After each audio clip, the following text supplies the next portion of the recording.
This is Dolynny TV, ladies and gentlemen. Welcome aboard to another car edition here on the channel this evening as we kickstart the holiday break on the channel. Merry Christmas to you and yours, friends.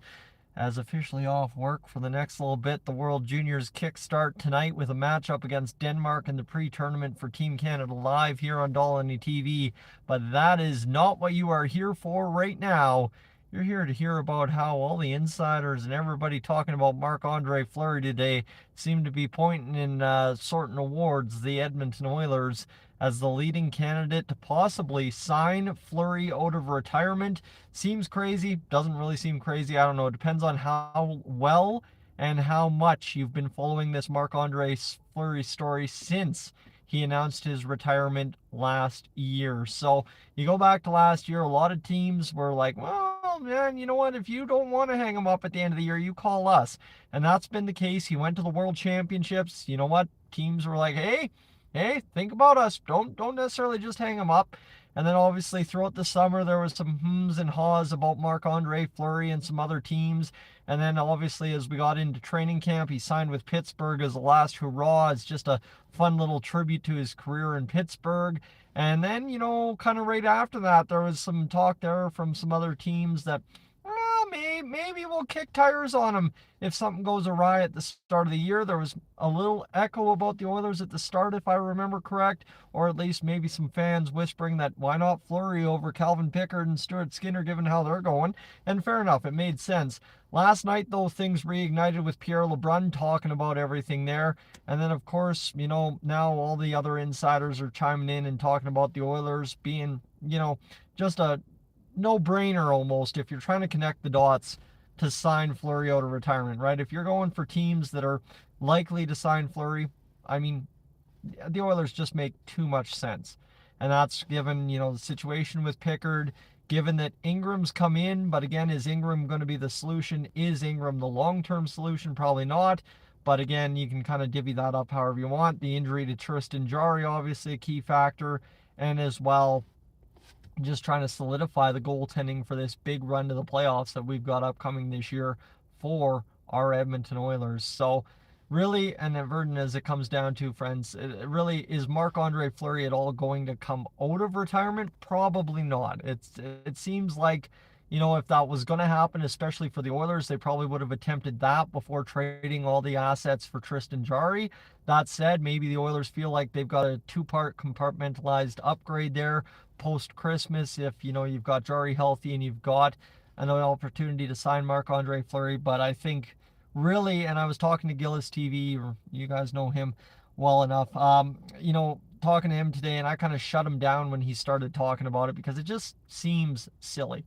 Really, at the end of the day, signing Marc-Andre Fleury, 6 months out of retirement, and just trying to solve our goaltending that problem, just doesn't seem like the most logical. Doesn't seem like the best idea. Doesn't seem the most grounded in reality, at least at this moment. That said, as we know with the Oilers, as we know with the NHL, as we've seen with Philip Rivers, who probably puts a lot of emphasis towards this happening for Fleury. Philip Rivers with the Indianapolis Colts of the NFL, if you're not following, coming out of retirement. He's now a grandfather. He's 44 years old. He came out of retirement after like 3 years off the field. Well, now, you know what? Everybody that thinks Fleury has a shot is now giving him twice as much of a shot. And I understand that. I get it completely. And obviously, that is where, again, the dots get connected rather quickly to the Oilers as they try to solve their goaltending problems, as they try to figure out how to steady Eddie a crease that for the last 2 years has been really not that great. I think obviously last year Pickard stole the show over Stu, but both goalies were enough to get you to the Cup final again.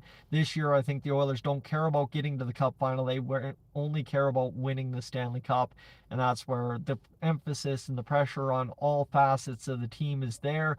I mean, you'll probably see some changes to the defense again once Jake Walman gets back. I think that's a no-brainer in itself there, that you need Jake Walman as a full-time, full rotation member all the way to the trade deadline to decide what you're doing on the back end.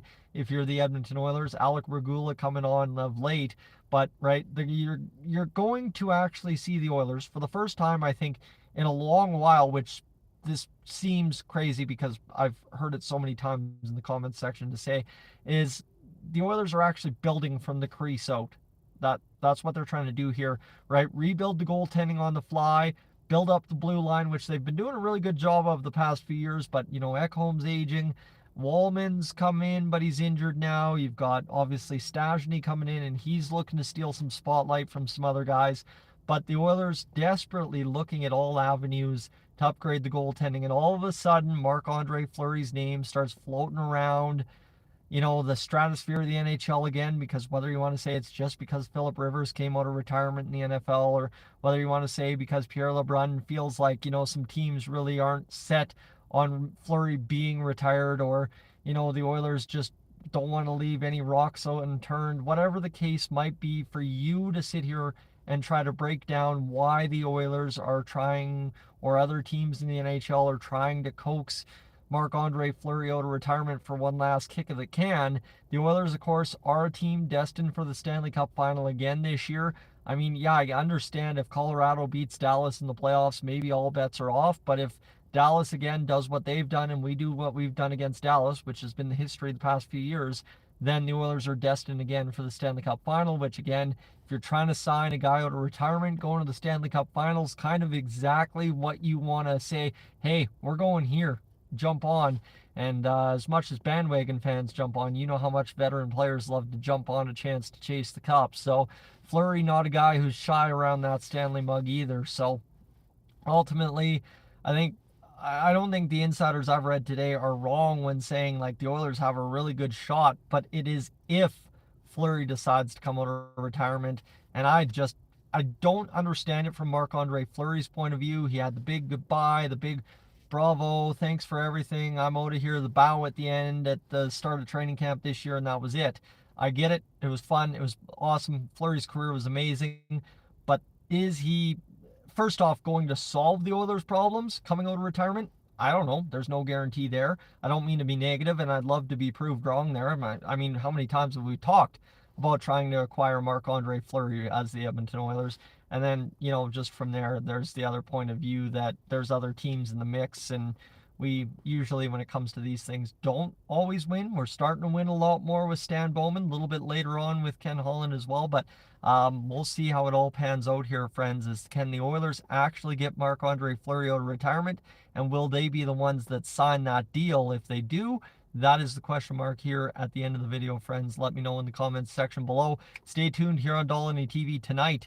Team Canada versus, I believe it is Denmark. I really should have checked the schedule before just blabbing out. But Team Canada, Denmark at 5 p.m. We go live straight into the Oilers Flames game later on tonight. It'll be like a 5-6 hour live stream if this is all there. So there we go. That is where we will look to see what we can do as the Oilers tonight. And of course, we will see what the World Juniors bring us this evening. For right now, though, friends, that's it. That's all. Troy's going for the Avs. Like I said, we talked about the Avs already in the video. That's just where we're at. But yeah, we'll talk to you a little bit later on tonight as the Oilers gear up to face the Flames and Team Canada gears up to face Denmark. Let me know your thoughts about Marc-Andre Fleury. And for right now, I am up on out of here.